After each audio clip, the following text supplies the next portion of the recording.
여러분 편지를 써보신 적이 있으십니까? 다 있으실 거예요. 요즘은 편지가 드문드문하지만 옛날에는 미국을 가더라도 다 편지, 핸드폰 없었고 전화도 없었던 시절 보게 되면, 군대를 가보게 되면 편지, 또 유학 나와 있어서 지방에 계신 부모님께 부모님 전상서 편지, 연애할 때도 연애 편지, 저도 참 많이 썼어요. 이 편지. 요즘의 편지는요, 어버이날 때 받는 거 말고는 거의 편지가 없어져 버린 이 시대를 우리가 살고 있습니다. 초등학생이 쓴 연애 편지가 하나 있어요. 잠깐 보여드리도록 하겠습니다. 네 눈에서 눈물 나면 내 눈에서는 피눈물이 나. 네가 아프면 밥도 제대로 못 먹고 너 하루라도 못 보면 잠도 설쳐. 네가 전화 안 받으면 걱정돼서 미칠 것 같아. 넌 사랑한단 말 하지 마. 내가 해. 평생 내 옆에만 붙어 있어. 네가 내 인생을 사는 이유고 네가 내 전부니까 사랑해. 글씨는 초등학생인데 마음 초등학생이 아닌 것 같아요. 이 정말 엄청난 이 연애 편지이죠. 오늘부터 빌립보서 말씀을 가지고 이 설교가 진행이 되는데, 여러분도 오늘 우리가 딱 한 가지를 정확하게 기억을 하셨으면 좋겠습니다. 집에 가실 때 다른 것은 놓치더라도 이것은 놓쳐서는 안 됩니다. 이 빌립보서는 편지라는 사실입니다. 빌립보서는 뭐라고요? 편지입니다. 신약 성경 27권의 책 가운데 무려 21권이 편지예요. 바울이 쓴 편지가 13권이나 되고요. 이 특별히 빌립보서는 바울이 감옥에서 쓴 편지입니다. 그러니까 이 그냥 성경이라고 해서 우리가 너무 거룩하다, 물론 거룩한 말씀이죠. 그것만 떠오를 것이 아니고 이 로마 감옥에서 바울이 교인들 한 명 한 명을 기리면서 손 편지를 썼다, 이런 마음을 가지고 이 성경을 우리가 읽고 이해하고 봐야 된다는 사실입니다. 이 당시 그리스 문화권에서 편지를 쓸 때 양식이 있어요. 그냥 편지를 쓰는 것이 아니고 편지가 시작이 되면 발신자가 나오게 되고 수신자가 나오고 인사가 나오게 됩니다. 오늘 이 성경의 내용도 마찬가지예요. 발신자가 나와요. 보낸 사람, 그리스도의 예수의 종인 바울과 디모데는 수신자, 그리스도 예수 안에 있는 빌립보의 모든 성도들에게 인사, 은혜와 평강이 있길 원합니다. 이게 이제 편지의 양식이에요. 오늘 이제 본문에서 중요한 것은 그러면 이 편지의 내용이 어떠한 내용인가, 그러니까 내용을 봐야 되잖아요. 먼저 편지를 쓰는 사람이 바울이에요. 지금 바울이 교인들에게 자기를 소개합니다. 편지를 쓸 때 나를 모르는 사람이 있을 수 있으니까 소개를 해야 되잖아요. 바울이 쓴 편지가 몇 개라고 제가 말씀드렸죠? 방금 화면에 보여드렸어요. 너무너무 지금 실망이 찾아오려고 그래요. 12 더하기 1 몇 개요? 13권. 13권이 됩니다. 이 13권의 성경을 보게 되면 대부분 바울이 편지를 쓸 때 자기를 어떻게 밝혔냐면 사도라고 이야기합니다. 사도인 바울은 사도라고 밝혔어요. 사도는 하나님의 보냄을 받은 자, 하나님의 보냄을 받았다, 복음을 위해서 보냄을 받은 자가 사도입니다. 왜 바울이 사도라고 자기를 밝혔냐면 바울의 사도성을 인정하지 않은 나쁜 인간들이 있었기 때문에 그들에게 자기 사도성을 디펜스를 하고 있는 거예요. 난 사도 맞다, 난 사도다. 그런데 여러분 이 빌립보서를 보게 되면요, 바울이 사도라고 이야기하지 않아요. 자기를 밝힐 때. 왜 그럴까요? 바울의 사도성을 의심하는 사람이 여기는 존재하지 않았다는 것입니다. 그러면 이 빌립보서에서 바울이 어떻게 1절에서 자기를 밝히고 있습니까? 화면을 보시게 되면 그리스도 예수의 종 바울이라고 이야기합니다. 종이라고 이야기를 하고 있어요. 이 종이라는 헬라어가 둘로스라는 단어인데, 여러분 이 당시 그리스 로마 시대에 이 종들의 계급이 있어요. 그런데 이 둘로스는요 가장 밑바닥입니다. 가장 밑바닥이에요. 노예라는 뜻이죠. 왜 바울이 자기를 이야기할 때 노예, 종이라고 이야기하냐면 이 바울이 예수님 닮기를 원하는 사람인데 빌립보서에서 예수님의 겸손을 강조합니다. 예수님이 가졌던 그 겸손의 모습을 그대로 본받기를 원해서 나는 종이다, 그렇게 바울이 지금 자기를 밝히고 있다는 사실입니다. 오늘 이 1절을 제대로 읽으신 분들은 편지를 쓰고 있는 발신인 가운데 특이한 점을 발견하게 됩니다. 바울 혼자만 있는 것이 아니고 화면 보시게 되면 바울과 디모데 이렇게 나오고 있어요. 여러분 이것을 보게 되면 우리가 어떤 상상이 됩니까? 편지를 같이 썼구나. 우리가 편지 쓸 때 같이 쓸 수 있거든요. 안 그러면 논문을 써보신 분들은 논문에 공동 저자라는 것이 있습니다. 같이 힘을 합쳤구나. 1장은 바울이 쓰고 2장은 디모데가 쓰고 이렇게 가능하겠구나라는 생각을 할 수가 있습니다. 이 빌립보서는 바울이 혼자 쓴 성경이에요. 혼자 쓴 편지입니다. 그런데 왜 바울이 디모데를 지금 거론하고 공동 발신인으로 넣고 있냐면 지금 디모데를 그만큼 올려주고 있다. 디모데를 지금 존경하고 있다. 이런 뜻입니다. 과거에 바울이 빌립보 교회에서 개척하고 사역하는데 혼자 사역한 것이 아니고 바로 이 디모데랑 함께 하게 되었습니다. 내가 혼자서 고생하면서 사역하는 것이 아니고 빌립보와 함께 고생하면서 디모데와 함께 고생하면서 빌립보에서 사역을 했다는 것입니다. 나만 중요한 것이 아니고 디모데가 중요합니다. 그 디모데를 리스펙트, 디모데를 존경하는 의미에서 공동 이 사역자 디모데를 발신인으로 같이 넣었다는 것입니다. 보통 교회를 보게 되면 담임 목사가 절대적으로 부각이 되는 구조입니다. 우리 교회도 뭐 다를 거 없어요. 그런데 건강한 교회를 우리가 꿈꾼다면 부교역자들을 함께 올려줘야 됩니다. 여러분이 저를 혹시 존경하신다면 우리 부교역자들을 동일한 선상에서 존경해 주셔야 돼요. 이것이 교회 건강이라는 사실이죠. 이런 의미에서 바울이 지금 자기와 디모데를 동급으로 놓고 편지를 쓰고 있습니다. 다음으로 수신제를 보게 되면 특징이 있어요. 모든 성도라고 표시를 하고 있습니다. 지금 바울은 교회 모든 직분을 열거하지 않아요. 우리 장로님, 권사님, 집사님 다 열거하지 않고 그냥 모든 성도 한 방에 끝내고 있습니다. 성도라는 단어는요, 너무너무 좋은 단어예요. 예수님을 믿는 이 백성들을 성도라고 하죠. 하나님의 자녀들, 백성들을 성도라고 하죠. 가끔 우리가 오해할 때가 있어요. 성도는 집사 타이틀 못한 사람, 그렇지 않아요. 이 시대의 교회의 모습을 보게 되면 교회가 너무나도 서열화된 것을 우리가 알 수가 있습니다. 여러분, 교회는요 결코 서열화가 되어서는 안 됩니다. 목사, 장로, 안수집사, 권사, 집사 이렇게 가면 안 되는 거죠. 또한 교회에서 직분을 세울 때 돈 얼마 내면 직분을 주고, 교회는 절대 그런 모습으로 가서는 안 됩니다. 여러분, 교회를 이야기할 때, 교회 직분을 이야기할 때 우리는요 성도면 족한 거예요. 성도는 우리에게 충분한 것이죠. 바울이 이런 의미에서 모든 직분을 합쳐가지고 성도라고 지금 그들에게 이야기하면서 편지를 쓰고 있는 것입니다. 그런데 오늘 말씀 보게 되면 성도 다음에 다른 직분들이 묘사가 됩니다. 왜 감독들, 집사들 이것이 나오고 있을까? 우리가 이것을 알 필요가 있습니다. 일반적으로 이 감독이라는 성경의 단어는 목사를 뜻하는 단어예요. 그런 의미입니다. 오늘 본문에서 이 감독이 헬라어로 에피스코페이인데 오늘 본문에서의 의미는 무엇이냐면 재정을 담당하는 자라는 뜻입니다. 지금 바울이 빌립보 교회 교인들이 재정 지원에 대해서 감사하고 있거든요. 그래서 특별히 재정을 담당하는 그 사람에 대해서 언급을 하고 있는 그런 어떤 내용이라는 것입니다. 집사 역시 마찬가지예요. 일반적인 우리가 아는 그 집사를 이야기하는데 이 헬라어 디아코노스는 여러 가지 의미가 있는데 섬기는 자, 오늘 본문에서는 이 빌립보 교회에서 함께 식사했었을 때 봉사를 담당했던, 가장 교회에 허드렛 일을 힘들게 했던 바로 그 사람, 그 직분, 그 역할을 따로 언급하는 걸로 우리가 해석을 할 수가 있습니다. 마지막에는 문안 인사가 나옵니다. 우리 2절 말씀을 다 같이 한번 읽어보도록 하겠습니다. 시작. 하나님 우리 아버지와 주 예수 그리스도로부터 은혜와 평강이 너희에게 있을지어다.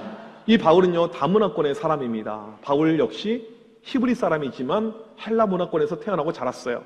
인사를 할 때도 헬라식 인사가 있고 히브리 인사가 있는데 은혜라는 단어는 헬라식 인사고 평강은 히브리식 인사입니다.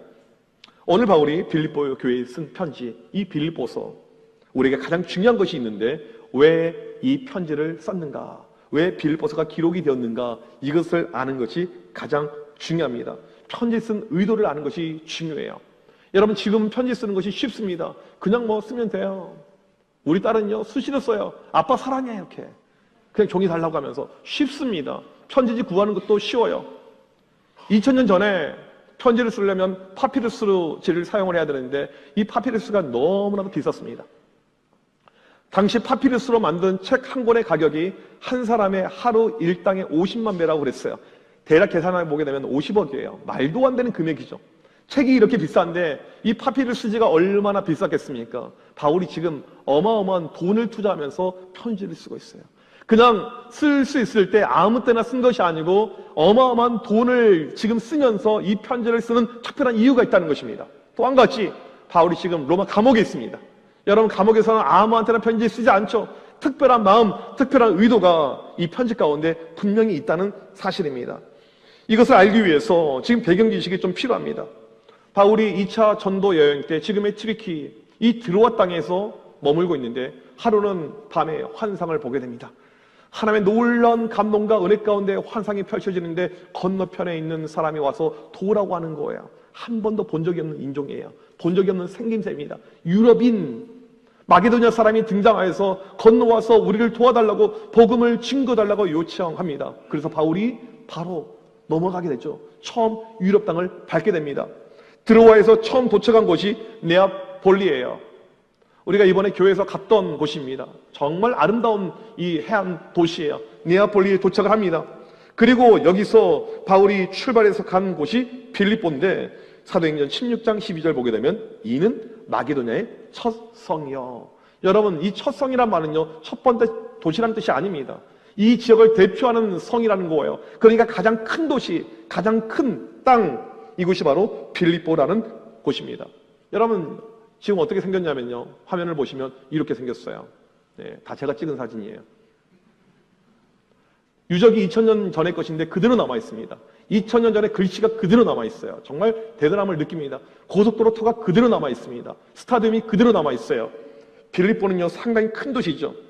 빌립보는 알렉산더 대왕의 아버지 필립 2세가 자기의 이름을 따서 만든 도시입니다. 빌립이라는 뜻이죠. 보는 복수형입니다. 그래서 빌립보예요. 바울이 환상 가운데 자기를 인도한 땅, 이 빌립보, 특별한 마음이 생기지 않을 수가 없는 거예요. 계획이 없었던 땅입니다. 유럽 땅이에요. 특별하게 온 것입니다. 바울이 새로운 곳에 도착하게 되면요, 늘 먼저 회당에 들어갑니다. 회당에서 복음을 증거해요. 바울도 유대인이었기 때문에 회당을 이용할 수가 있어요. 바울도 랍비였기 때문에 회당에서 쉽게 복음을 증거할 수가 있습니다. 어느 지역이나 유대인 10명 남자가 있으면 회당을 만들 수가 있는데 회당에서 복음을 증거했어요. 그런데 빌립보에 갔더니 회당이 없어요. 유대인이 거의 없다는 것입니다. 이방인밖에 안 살아요. 다 로마 시민권자들입니다. 그래서 바울이 어디로 가냐면 강가로 가는 거예요. 강가에 가서 기도하고 거기서 예배 처소를 찾기 위해서 강가, 빌립보 강가가 여전히 남아있는데 이렇게 생겨 있더라고요. 제가 이제 사진을 찍으면서 어떤 마음이 들었냐면 바울도 분명히 물 담그고 찰랑찰랑 했을 거라는 마음이 들었어요. 이 더운 날씨에 여기 더워요. 저기만 조금 시원하고 우리가 볼 때는 그냥 개울처럼 느껴지지만 바로 저기서 복음을 증거하고 사람들을 만나고 예배 처소를 준비하는데 저기서 누굴 만나냐면 루디아를 만나게 됩니다. 자주장사 루디아. 여러분, 고대에는요, 여자가 비즈니스를 할 수가 없어요. 여자는 직업을 가질 수가 없습니다. 성경에 루디아라고 이름이 거론이 될 정도라면요, 거상이에요. 거부입니다. 아주 유명한 여인이었어요. 이 여자를 만나게 되고 이 여자가 예수님을 영접하게 됩니다. 세례를 받게 돼요. 그리고 빌립보 교회가 시작하는데 루디아의 집에서 시작하게 됩니다. 집이 좀 넓어야지 이 교회가 될 수가 있거든요. 그래서 이 루디아의 집에서 교회가 시작이 된 것을 우리가 알 수가 있습니다. 학자들이 이 당시에 추측해 볼 때 이 빌립보 교회 성도들이 한 50명 정도 모였던 걸로 알 수가 있습니다. 바울에게는 너무나 특별했던 교회예요. 처음에 계획이 없었는데 환상 가운데 이 빌립보에 가게 되었습니다. 그 다음에 생각지도 않은 여인을 만나게 되었습니다. 유대인들도 없었고 도와주는 사람도 아무도 없었는데 생각지도 않은 한 여성을 만나게 되었고 그 여성의 집에서 교회가 시작이 되는 놀라운 역사가 나타났다는 사실입니다. 하루는 복음을 증거하는 가운데 귀신 들린 불쌍한 여자아이를 만나게 됩니다. 예수의 이름으로 귀신을 쫓아내줘요. 하나님의 큰 일을 감당했는데 이것이 빌미가 되어서 그 주인이 바울을 고소하게 됩니다. 그리고 바울이 감옥에 들어가게 돼요. 아직도 빌립보에 가보게 되면 그 감옥이 그대로 남아 있습니다. 바로 이 모습이에요. 고고학적으로 정확하게 증명이 된 바로 그 장소입니다. 바울이 이제 감옥에 들어가서 이제 얼마나 서럽겠어요? 어렵겠습니까? 그런데 굴하지 않고 찬양하며 기도하며 그렇게 시간을 보내고 있는데 지진이 일어났어요. 빌립보 지역은요, 지진대에 속하는 지역입니다. 수시로 지진이 있었어요. 그날 큰 지진이 일어나는 가운데 옥문이 열려버린 것입니다. 바울이 그의 일행들과 도망을 갈 수 있는 찬스가 열린 거예요. 이 순간에 바울이 지켰던 이 로마 간수가 자결하려고 합니다. 만약에 죄수가 탈출하게 되면 불명예 사형을 당하기 때문에 그냥 목숨을 끊자, 이런 마음을 가진 거죠. 그 순간에 바울이 스탑, 멈추라고 이야기하죠. 우린 도망가지 않았습니다. 그리고 그에게 뭐라고 이야기합니까? 주 예수를 믿으라. 그리하면 너와 내 집이 구원을 얻으리라. 그 유명한 말씀을 빌립보에서 하게 됩니다. 그리고 그날 그 자리에서 예수님을 믿게 됐고, 그날 밤에, 늦은 밤에 그 일가족, 그 모든 식솔들 세례받고 예수를 믿는 기적의 역사가 빌립보 땅에서 일어났다는 것입니다. 바울이 2차 전도 여행을 생각하게 되면 가장 먼저 떠오르는 곳은요, 빌립보예요. 빌립보 교회입니다. 예상치 않게 갔어요. 뜻한 플랜 없이 그냥 넘어가게 되었습니다. 한 번도 만나본 적이 없는 인종들이에요. 교회가 있으면 회당이 있습니까? 어떤 처소가 있습니까? 아무런 백그라운드도 없어요. 그런데 루디아를 만나서 교회가 시작이 되고, 감옥에 끌려갔지만 거기서 복음이 전파가 되고 풀려나게 되고 놀라운 기적의 역사를 체험했던 그 장소가 바로 이 빌립보라는 곳입니다. 지금 바울은 로마 감옥에 투옥이 되어져 있습니다. 지금 바울은 눈만 감으면요, 무엇이 떠오를까요? 빌립보 교회, 빌립보 성도들이 떠오르는 것입니다. 그래서 거액을 투자해서 이 편지를 기록하게 된 것입니다. 바울이 감옥에서 쓴 편지가요, 4개가 있어요. 에베소서, 빌립보서, 그 다음에 골로새서, 빌레몬서 4개가 있습니다.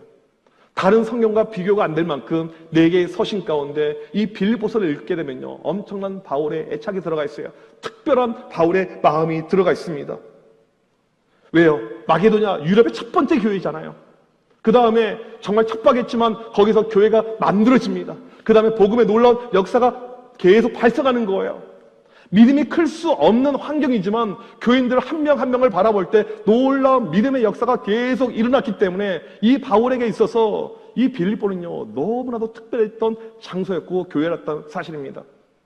우리 수요일날 수요 성령 집회 보게 되면 맨 앞자리에 앉아서 예배 드리는 우리 형제들이 있습니다. 특별히 찬양할 때 혼자 벌떡 일어나서 막 찬양을 해요. 좀 이상해 보이잖아요. 전혀 이상하지 않아요. 정말 믿음이 좋은 이 형제입니다. 우리 교회 지금 청년부 총무예요. 이 친구가 고2 때 예수를 처음 믿었습니다. 고2 때 친구 따라 놀러 교회에 왔어요. 그리고는 예수를 믿고 믿음이 성장한 거예요. 어느 정도냐면 고3 때 가족 여행을 안 가고 교회 수련회를 갔어요. 부모님한테 막 혼나고 싸우면서, 그때부터 막 부모님하고 싸우면서 믿음이 막 커나갔던, 서울로 올라온 다음에 믿음이 더 많이 자랐어요. 믿음이 계속 자라고 있습니다. 저는 그런 어떤 모습을 보게 되면 너무너무 감사해요. 너무너무 귀합니다. 바울의 관점에서 빌립보 교회의 소식을 들어볼 때 그런 교인들이 많은 거예요. 믿음의 척박한, 믿음 가운데 자랄 수가 없어요. 열매가 만들어질 수 없습니다. 그런데 자꾸 계속해서 그런 열매들 볼 때마다 이 바울의 마음이 너무나도 뭉클했다는 사실입니다. 바울은 교인들 한 명 한 명이 너무너무 귀했습니다. 바울이 뭐라고 고백한 줄 아십니까? 빌립보서 4장 1절에 보게 되면 나의 기쁨이요 면류관이라고 고백을 했습니다. 이런 고백은요, 빌립보 교회밖에 없어요.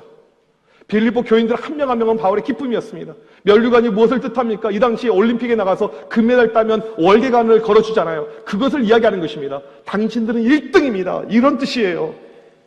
성경에서 한 번도 바울은요, 내 부모가 보고 싶습니다라고 말한 적이 없어요. 내 식구들이 보고 싶습니다라고 말한 적이 없어요. 하지만 이 감옥 가운데 누가 떠오릅니까? 누가 생각납니까? 빌립보 교인들 한 명 한 명입니다. 내 기쁨이요 면류관인 이 교인들, 그러니까 이 편지를 지금 쓰지 않을 수가 없는 것입니다. 지금 빌립보 교인들은요, 바울을 너무나도 걱정하고 있어요. 감옥에 들어가 있잖아요. 바울의 운명은 잘못하면 사형입니다. 너무나도 걱정하고 있어요. 그래서 바울이 이 교인들에게 자기 안부를 이렇게 설명합니다. 빌립보서 1장 12절 말씀 같이 읽어보도록 하겠습니다. 시작. 형제들아, 내가 당한 일이 도리어 복음 전파의 진전이 된 줄을 너희가 알기를 원하노라. 지금 감옥에 들어가서 어려움이 있어요. 내가 당한 일이 감옥에 투옥된 걸 이야기합니다. 도리어 이것이 어려움이 아니고 복음 전파에 도움이 되었습니다. 성도님들 걱정하지 마세요. 나 감옥에 있어도 걱정할 건 없습니다. 오히려 하나님의 역사하심은 계속 진행되고 있습니다. 그렇게 말을 한 거예요. 또 이 바울이 감옥에 있는 동안에 빌립보 교인들이 어렵고 힘든데 돈을 모아서, 헌금을 모아서 에바브로디도를 통해서 바울에게 갖다 준 것이 너무나도 기뻤습니다. 감사했어요. 빌립보서 4장 18절 같이 한번 읽겠습니다. 시작. 에바브로디도 편에 너희가 준 것을 받음으로 내가 풍족하니. 교인들이 헌금할 수 있는 형편이 도저히 아니었어요. 너무나도 어려웠습니다. 그것을 모아서 바울에게 전달해 준 거예요. 바울에는 너무나도 큰 기쁨이죠. 바울이 그냥 이 헌금을 받았을까요? 제가 볼 때는 눈물로 그 헌금을 받았을 것입니다. 바울에게 빌립보 교인들은요, 기쁨 그 자체였어요. 교인들만 생각하면 감옥에서 기쁨이 넘쳐나는 거예요. 여러분, 빌립보서에서 가장 자주 등장하는 빌립보서의 키워드가 되는 단어가 있는데 바로 기쁨입니다. 기쁨이 무려 12번이 나와요. 바울은요, 빌립보 교인들을 생각하고 교회를 생각하면 온통 모든 것이 기쁨이었습니다. 지금 자기는요, 감옥에 있어요. 바울의 운명은요, 석방 아니면 사형이에요. 둘 중에 하나입니다. 그럼에도 불구하고 바울은 기뻤어요. 교인들의 믿음의 성장, 영적으로 자라는 그 모습, 들려오는 소식, 그 모든 것이 바울을 너무나도 기쁨으로 만들었다는 것입니다. 지금 바울이 AD 62년, 63년 로마 감옥에 갇혀 있습니다. 기뻐할 수 있는 환경이 아니에요. 저는 설교를 준비하면서 바울의 심정을 최대한 감정이입해 보길 원했어요. 실제로 저번에 빌립보에 갔었을 때 그 감정을 정말 갖길 원했는데 일정이 빠듯하니까 바로 이동하자고 해가지고 얼마나 속상했는지 몰라요. 이 바울이 어떤 마음을 가지고 이 성경을 기록했을까? 이 교인들 향해서 어떠한 마음을 가졌을까? 계속해서 이 생각을 해보게 되었습니다. 비록 감옥에 있었지만, 할 수 있는 것이 아무것도 없었지만 얼마나 행복했을까? 그런 생각이 드는 거예요. 요즘에 세속의 가치관이 너무나도 우리 가운데 많이 흘러져 버렸습니다. 교회를 바라볼 때도 교회가 커야 돼요. 교회가 커야지 목회의 성공이라고 사람들이 생각합니다. 사람들 만나면 가장 먼저 물어보는 것이 교인 숫자입니다. 몇 명 모입니까? 기자나 미디어 매체에서 와서 물어볼 때가 있어요. 목사님 몇 명 모입니까? 저는요, 절대 거짓말하지 않아요. 주일날 출석하는 그 숫자 그대로 이야기합니다. 그 다음에 연락이 안 와요. 사실대로 이렇게 이야기하게 되면 좀 뻥쳐서 이야기를 해야 될까요? 많이 모이면, 교인이 많으면 훌륭한 목사라는 인식이 팽배합니다. 과연 그것이 맞을까요? 하나님께서 과연 그렇게 평가할까요? 하나님께서 과연 교회를 바라볼 때, 목사를 바라볼 때, 목회를 바라볼 때 정말 그렇게 평가할까요? 저는 바울과 같은 모습, 교인들을 생각할 때마다 기쁨이 터져나오는 모습, 주체할 수 없는 그 기쁨 가운데 살고 있는 모습, 저는 그 모습을 담길 정말 원합니다.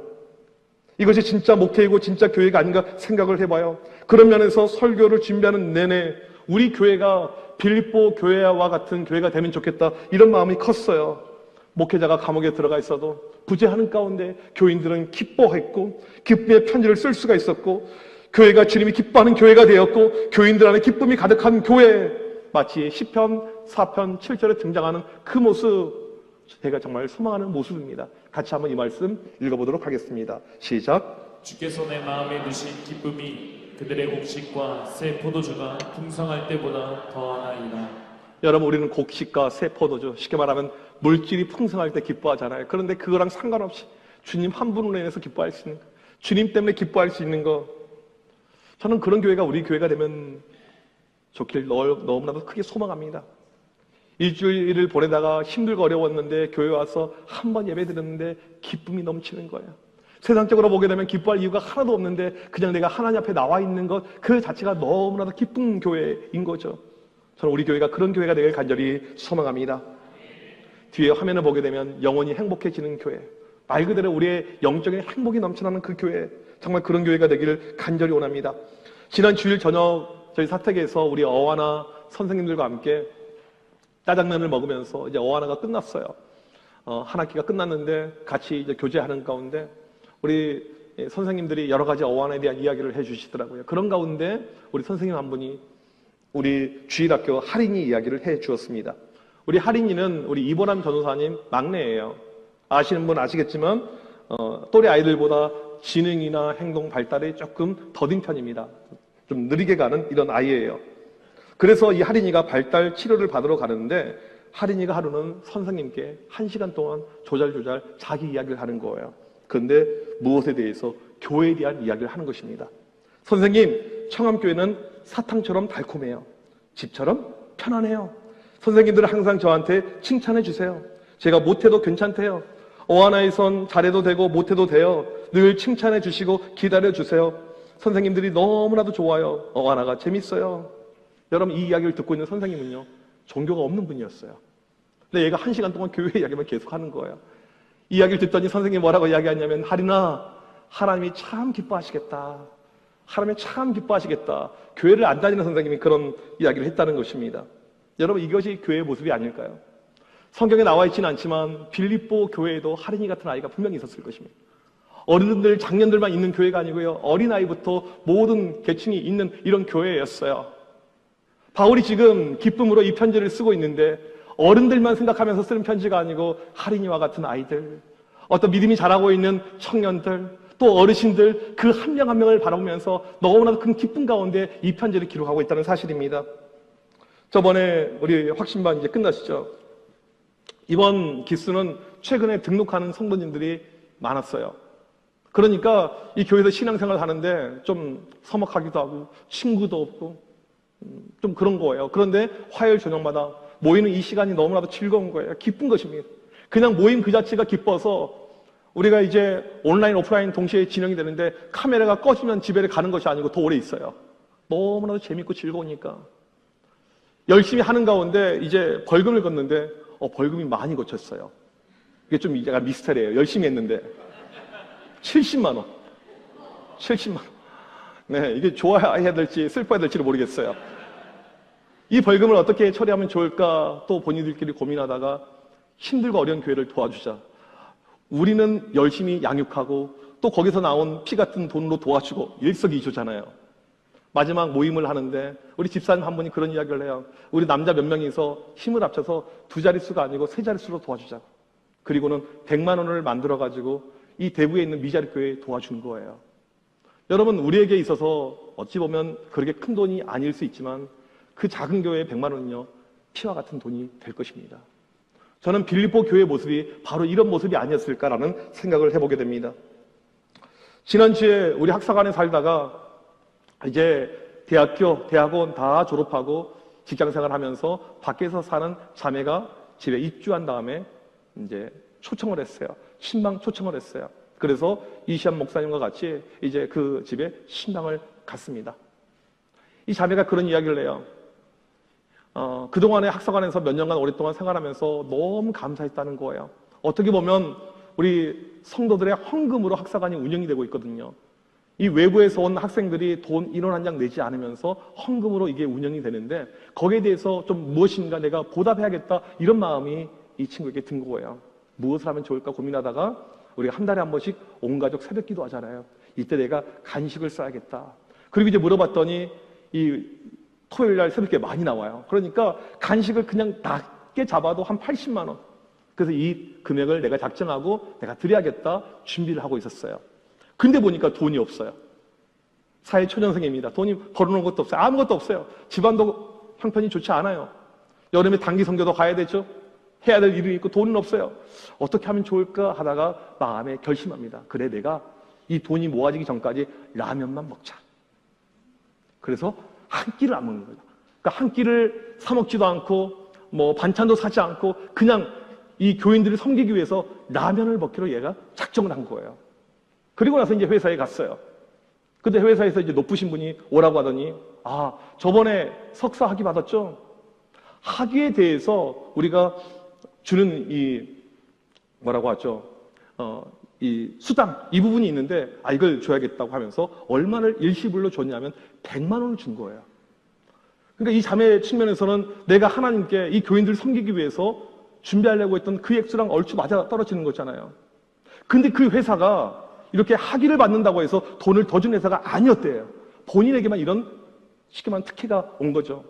그리고는 그날 하나님의 일하심, 내 마음을 아시고 그 다음에 역사하시는 그 하나님의 일하심에 대해서 너무 감동이 되어서 그 이야기를 듣자마자 100만 원을 받자마자 이 밖에 계단에 가서 혼자서 펑펑 울었다는 그 이야기를 듣게 되었습니다. 저는 이런 모습이 빌립보 교회의 모습이 아닐까 생각을 해보게 됩니다. 힘들고 어려운 가운데 있지만 교회를 통해서 기쁨이 생겨납니다. 교인들의 신앙의 모습을 통해서 목사는요 너무나도 기뻐지는 것이죠. 저는 우리 교회의 모습이 다른 모습이 아닌 빌립보 교회의 모습, 세상이 줄 수 없는 놀라운 기쁨이 우리의 예배 가운데, 우리의 목장 가운데, 우리의 모임 가운데 늘 충만한 교회, 하나님 빌립보 교회 같은 우리 교회 되게 하여 주옵소서. 오늘 이런 마음을 가지고 이런 믿음을 가지고 같이 나가는 우리 모두가 되시길 주님의 이름으로 축복합니다.